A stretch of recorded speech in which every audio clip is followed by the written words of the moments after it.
Imagine this, you're trying to back into your parking garage or something like that, and you have this much space, right? Or if you have this much space in the front, you can't really tell, it's hard to see in your beautiful new car. Well, we have a solution for that.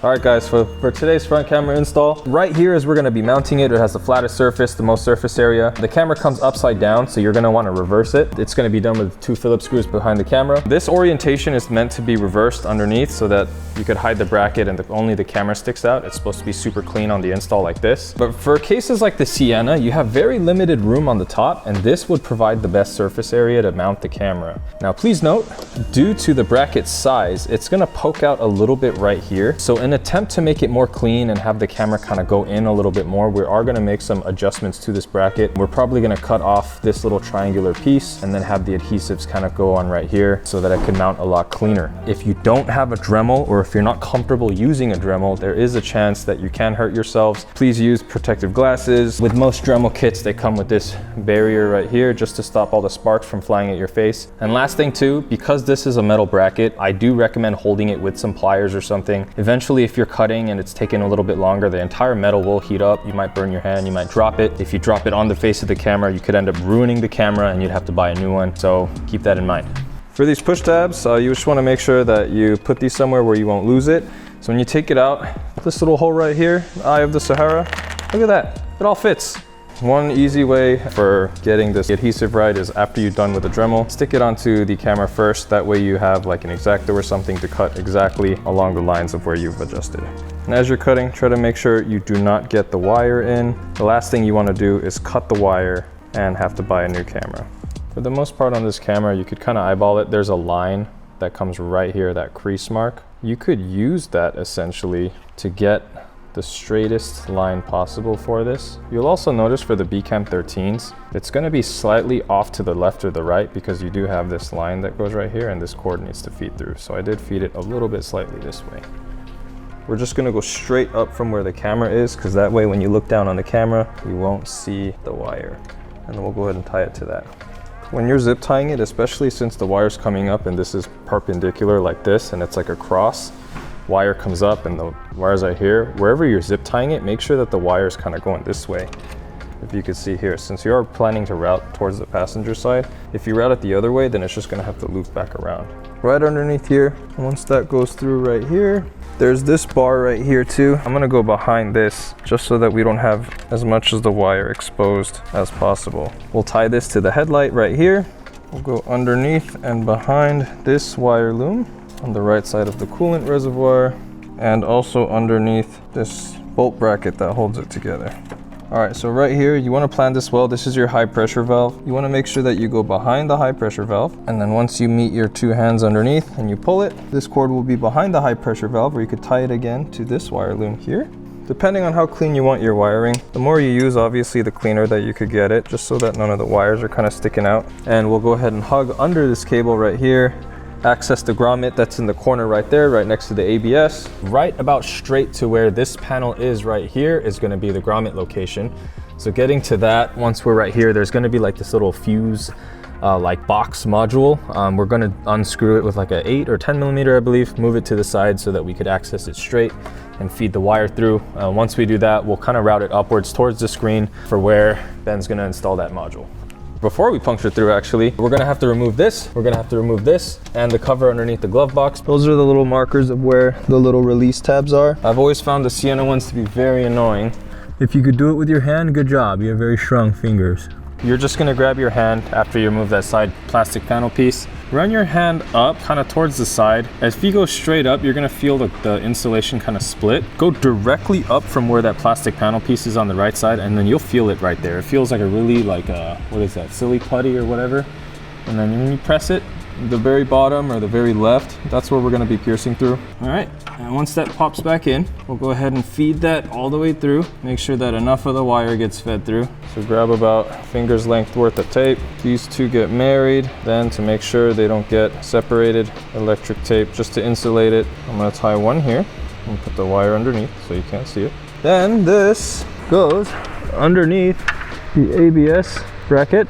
There's a bracket underneath the ABS. Then you want to reach your hand and feel for the wire bring the wire, go underneath this line.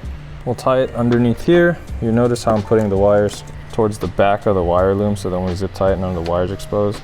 Then we'll connect these, stop them from getting separated. Then 1, 2, 3, and 4. Okay. All right, once you get it on, kind of straighten it out like this. And the reason why I have it kind of flapping like that is because I'm actually going to put it right under here and tie it to this. Now you can tuck it underneath. All right, and we're just pushing these back in, and we're going to go ahead and hand it over to Ben, who's going to finish up the module behind the screen and then pair it with the wire that we extended in the inside to him. What's up guys, Ben here. Let's first get the CS15 installed. And first thing we're gonna go ahead and do is carefully remove this plastic panel right back here, okay? Now listen up, okay? This is very, very important. This plastic panel piece here is actually very, very hard to remove. The prongs are very, very hard. Grab yourself some thick plastic panel removal tools and carefully, okay? And I mean this, carefully pry it up, okay? And this is what I mean here, okay? These three are the most strongest points. So work your plastic panel removal tool all the way around. Get these back clips up first and use quite a bit of force to get these up, but make sure you are doing it in a safe manner where you're not gonna break, bend, or damage any of these clips, okay? Next, grab a 10mm socket and ratchet and go ahead and remove those 4 10mm screws. Next, let's go ahead and grab a thick blanket or towel, place it here over your center console. That way, when we remove the radio, you don't damage your interior components, okay? And listen up, all right guys, this is very, very important. Grab out your smartphone, take a picture of all the factory radio connections, and that way you know exactly where all the connections go. Okay, so as you can tell in this 26 Toyota Sienna, there's no green connector and there's no connector next to that green connector. Okay, but the CS15 will actually use this connector here and this connector here right in the middle, and that's where we will be installing our CS15 interface. Let's go ahead and remove connector A here, and this one will be connector B. Inside the package, plug and play wiring harness, some 3M double-sided tape, and our front camera interface. And this is very, very cool, guys. So this is a option harness for a secondary camera input along with a front camera input, and this pretty much plugs to the plug and play wiring harness here. What's very cool about this is that this option harness actually provides your front camera power and ground as well as the RCA. But for the front cam, you won't be using this RCA, you'll actually be using this RCA instead. We'll connect our front camera to these two connections here, and as well as behind the factory radio, which I'll just show you in a moment. And that's it, guys. Very, very easy to install. And last but not least, that's left to do is to route our front camera OEM button on the factory auxiliary panel to the left of the steering wheel, and that will conclude the installation. Now, these are labeled perfectly for you here, connector A and connector B. Let's go ahead and connect connector A. And listen up, guys. This is very, very important. When you're connecting these two connectors, never connect them at an angle, sideways, or anything else, okay? Just make sure they go in straight, and make sure when you push them in, you hear a click. Beautiful, just like that, okay? And the reason being, if you look inside our connectors here, there is these very delicate pins.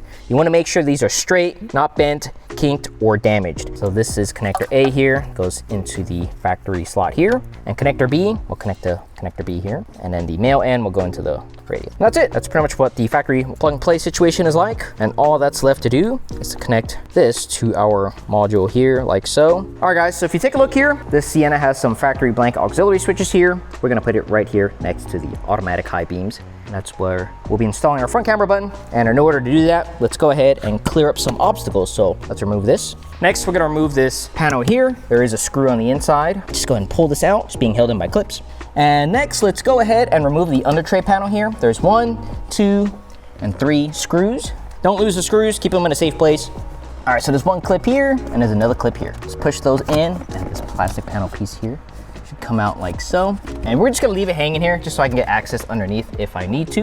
All right, guys, first things first, let's go ahead and remove this thin plastic piece here. Let's grab a thin plastic panel removal tool. Let's go ahead and pop it out. It's gonna extend all the way here, like so, okay? So this is all one piece here. And next, we're gonna remove this side panel here. Grab another thin plastic panel removal tool.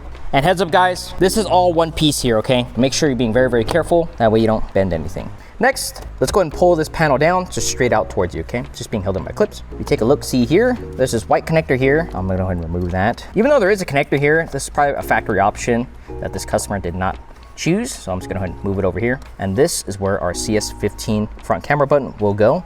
And to remove this, it's kind of a little tricky. So if you take a look On each side of this, there is these 2 clips. And easiest way to do that and remove it, grab a thin plastic panel removal tool and just push these 2 clips in.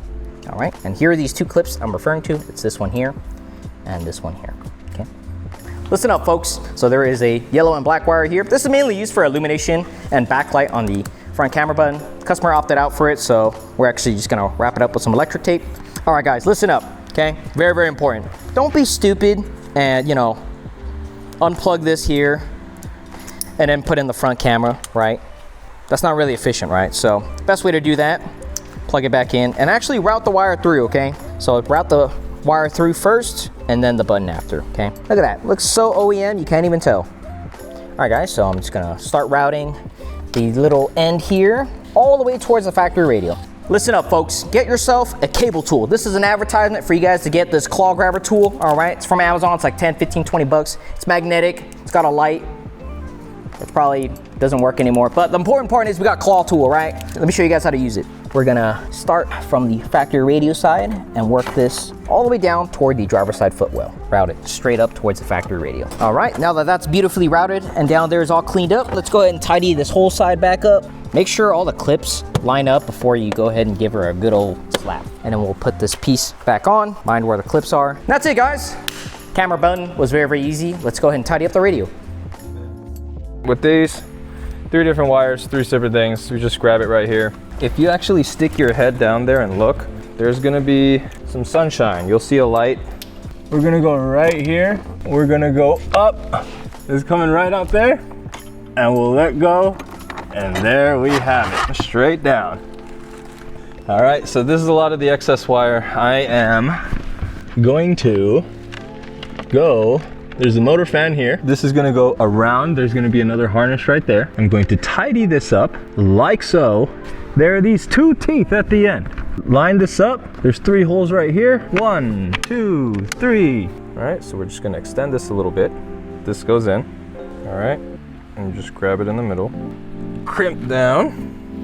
And then of course we'll insulate these after, but you just wanna give it a tug test so it doesn't come out.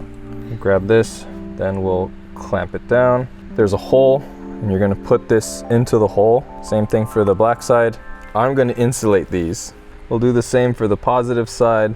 All right, guys, thanks to Eric's ingenuity and wiring, all that's left to do is to pretty much tidy all this up. Now, if you look straight back here behind the factory radio, there's a huge gap right here, right where my hand is, and that's where we will be installing the CS15 module. All right, guys, I know you guys have some of this, so I won't talk too much about this, but just grab some zip ties, clean all this up, okay? Just make sure it's all nice and organized. All right, guys, so our CS15 module kit actually comes with some double-sided tape here. We're gonna remove this side, put this straight down, and I'm gonna go and reconnect everything. So the switch goes here, and I'm gonna undo the backing on this side, and let's go ahead and mount that module to the location. So that's pretty much where it's gonna be. It's like a perfect shelf for it back there. Let's go ahead and clean this up here. Make sure it's nice and tucked away. And now that everything's in, let's go ahead and put back in the 4 10mm bolts.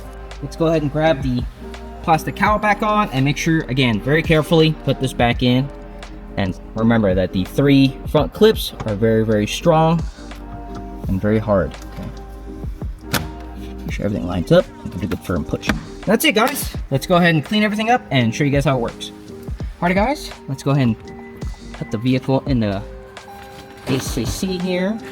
And if you take a look at your instructions manual here, there's various ways to actually set the auto camera turn on feature as well as the factory backup camera. I'm gonna go ahead and push the camera once. It's gonna show our aftermarket front camera. To enable the factory backup camera, okay, so first I'm going to turn off the vehicle. And after turning off the car, I'm gonna push and hold the camera button. The vehicle's gonna go from off to ignition. I'm gonna hold on to it for about like 20 seconds, okay? And it's gonna go from off to blinking red, blinking green now, and then rapid red, and then rapid green. And I'm gonna go ahead and let go. And one flash means it's disabled. If I push it again, it's gonna flash twice. This means now the factory backup camera is now enabled. So I'm gonna push and hold to save my selection. That's gonna blink really fast to confirm. Now if I push it once, it's gonna show the front camera. If I push it again, It's going to show the factory backup camera.